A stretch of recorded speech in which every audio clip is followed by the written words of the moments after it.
How you guys doing? It's Elijah back at you again with another video. And with this video, I think I'm gonna just dive into a little bit of like my spiritual journey a little bit, so that way y'all can kind of understand a little bit of why I perceive things the way I do. And before I went on my spiritual journey, this was back when I was in Charlotte. I've been on this like spiritual journey like my whole life, but like before I really was like set on like really trusting whatever you want to call it, universe, source, or God, higher power, whatever, is I was kind of doing what I'm doing now, working through like tip agencies or whatever, and I was working on this app called Tasker.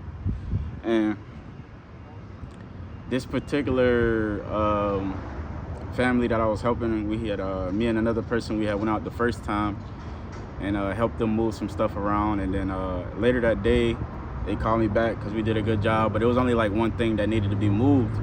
So I told him, yeah, I could do it. Just gave him a little quick price or whatever, you know what I'm saying, something quick, get done, boom boom bop.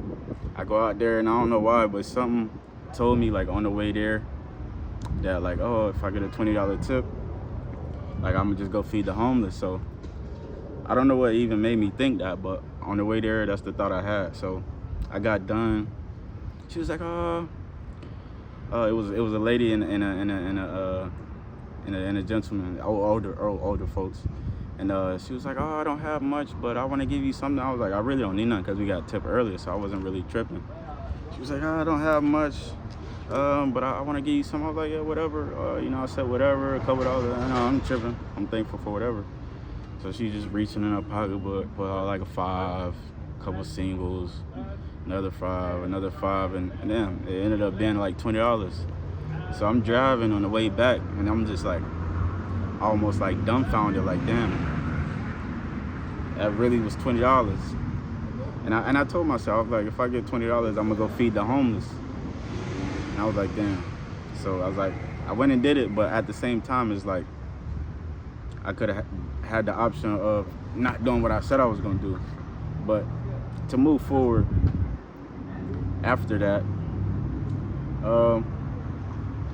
I was staying at my grandma's house, and it was nobody staying there at the moment, so I was just there just so it would be somebody at the house, you know what I'm saying? So, and my pops was like, oh, it's getting to that point to where like if you're gonna be staying there, you're gonna pay a little something like rent, whatever. So I was like, cool. But in my head, I'm like, I'm not paying rent at my grandma's house. So I was like, I had like a couple $100, and I was just like, damn, I'm just gonna take a trip to Atlanta, just because I just wanted to take a little trip or whatnot. And I was like, damn, if I end up finding a job or whatnot, I'll just stay. And I booked for a week, and it's crazy because like I booked the place, and once I got there, I realized like, damn, I really don't have money to do shit. So I was really just chilling. So it got to about like the last few days, and like the hostess was like, it was a female. She was like, oh, me and so we going to the movies, whatnot. You want to come? Me, I'm like trying to play it smooth. Like I ain't had no bread, so I'm like, nah, I'm gonna just vibe. You know what I'm saying? I'm gonna chill. She's like, oh well, you know what I'm saying? It's free because we got some tickets that are up. I'm like, yeah, I'll go. So it ended up being like a studio movie grill. I want to say it's in Marietta. And as soon as I walk in the entrance, I see a now hiring sign. I say, oh, that's kind of strange, but let me see what it's about. So I asked him, like, what's up with the now hiring sign? Is, oh, you need people or what? Yeah, we need people. They say, oh, fill out the application, boom, blah. So I said, all right, bet. Filled it out, went back the next day, told them, like, yeah, I filled it out, Yeah, so ended up having an interview, I think the next day after that. And then they shot me through, and then after that, I ended up starting. I was just letting them know, like, yo, I kind of, after the first week, usually it takes about 3 weeks for, for the check to come in. But I let them know the situation or whatnot, and they worked something out to where after that first week, I guess because of that pay period, they was able to fit me in. So I got that, and I was able to stay. So, and yeah, so, oh, what else? So, yeah, so, and at the same time, when I was in Atlanta, what I was saying, hold on, let me see. So yeah, another thing I noticed too, when I was in Atlanta for that week, I just sat back and observed. I was like, I didn't even tell nobody I was going, and nobody called, nobody texted. So I was like, that's interesting. And I just noted that. I was like, okay, maybe that's something to think about. You're going a week, nobody texts, nobody called, none of that. So I'm like, okay. So after that, you got them over here. I don't know what they doing, but yeah. Just so y'all know where that noise is coming from. But yeah, so back to the story.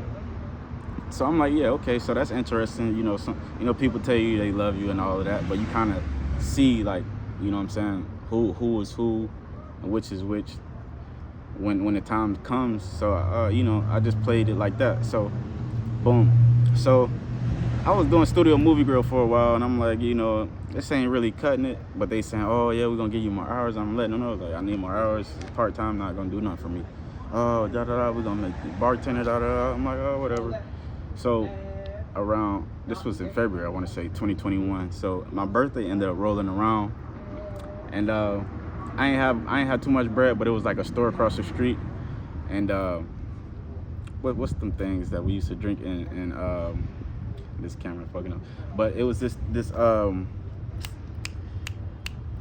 the fuck is the drink? But anyway, it was a drink that me and the running backs we used to drink when we was in school. So I ended up drinking this drink, and I ended up calling one of my fellow running backs in school. His name Malik. So I ended up calling him, like, yo, it was good. Like, what you been up to? Da da da. I'm letting him know, like, yeah, I'm in Atlanta. He like, yeah, you know. And there was another running back that I went to school with. His name was Fuller. So he like, yeah, you know Fuller down there. I'm like, nah, I don't, because I don't really talk to motherfuckers. So I'm like, yeah, bro, if this. So I'm like, yeah, let me hit him up. So long story short, I hit him up, and he was helping his uncle out with like a courier service, and he kind of looked out for me too. So that kind of helped me along the way, and I did that for a little while. And long story short with that, I didn't want to keep eating his bread because he was helping me out, and I was helping him do his deliveries with his route and all that. So I'm like, I gotta find something on my own, you know what I'm saying? Everybody, you know, so everybody be happy. And I ended up running into somebody I was in school with, in high school, and Xavier, and he was a salesman at Ford in Smyrna. So I ended up talking with them. I was about to start with them, and I had booked a week for Miami, because I was already seeing like Miami plates and shit and stuff. Like YouTube videos was like a lot of stuff that was in Miami. So I'm like, Miami, I was seeing a lot of plates, Miami, Florida plates, and Atlanta at the time. So I'm like, what's up with Florida? So I'm like, I'll just go out there for a week. I was applying to some jobs just to see. And how I got all of my jobs, like I did like the online application, then I would go in. So I'm like, I finished that, and then at Fort Smyrna did the interview, got on, and this is still like a little after COVID. So they told me to come take a drug test that Monday. I'm like, it's probably gonna be a week or so, maybe even 2 weeks before they even hit me back saying, you know, I'm cleared to start. But I had already booked the week for Miami, and I ended up starting that first day on consignment. So I'm like, damn, I booked the week, but I'm not really tripping at the same time. But at this point, I start the first day, and it's just full of bullshit and shenanigans, and it's a chip shortage, no trucks, this and that, and they saying like out of 90 something leads, they only got like contact with like 8, and all those leads are going to the top performing salesman. So I'm fresh in, so to me it's not sounding like it's making any sense or going to benefit me in any way. So after that first day, I just went straight to Miami. And when I got there, and it just felt so good. Like it was like the vibe. It was warm. It was still kind of chill in Atlanta, so it was warm, and it just felt like home. So after that, it was another dude that was staring at the spot I was at in Atlanta, and he was telling me about like this temp service app called Winolo, like Work Now Locally or some shit, what it's called. And I got on that and started working when I was in Miami. So I'm like, So I started working, making money, and then just started from there. And when I first, it's crazy because when I first got to Atlanta, and this kind of how I know that like I'm connected to like a higher power or whatnot, because when I was in Atlanta, the place I went to was like on Hollywood Street or some shit. And when I got to Miami, which it wasn't Miami, I was in Hollywood. I didn't even know like it was a Hollywood, Florida. None of that. I never been out there. Never even really set my mind on going. Like I told people like, yeah, I probably do. And you say stuff, but I never really put a plan to it. So a lot of stuff just happened, man, organically. So I went from Hollywood Street to Hollywood, Florida. I'm like, oh, okay, that's interesting. Oh, whatever. And so I went on, started working, and yeah, I just kind of went from there. And now I'm kind of in Southern California, Los Angeles. And right before I left Miami, I was staying on 36th Street and like near Hialeah, Doral area. And then the first few days I got here, I'm like, check out USC, see what it's like. You know what I'm saying? Check out the vibe. I see like a 36th Street tag. I'm like, that's interesting. So a lot of stuff I don't believe in coincidence. So it's like a lot of stuff kind of, put me on my trail. So I was like, that's kind of interesting. So when I see stuff like that, it made me not question like if I'm at where I need to be, or you know what I'm saying, stuff like that. So I don't know where I'm going with this video, but I just felt like maybe somebody getting signs or something that they not really catching, or you ignoring the signs that something is not working, or something is where I don't know. So I don't know. That's pretty much it for the video, I guess. And yeah, man, I'll be making more videos on various topics or whatever. So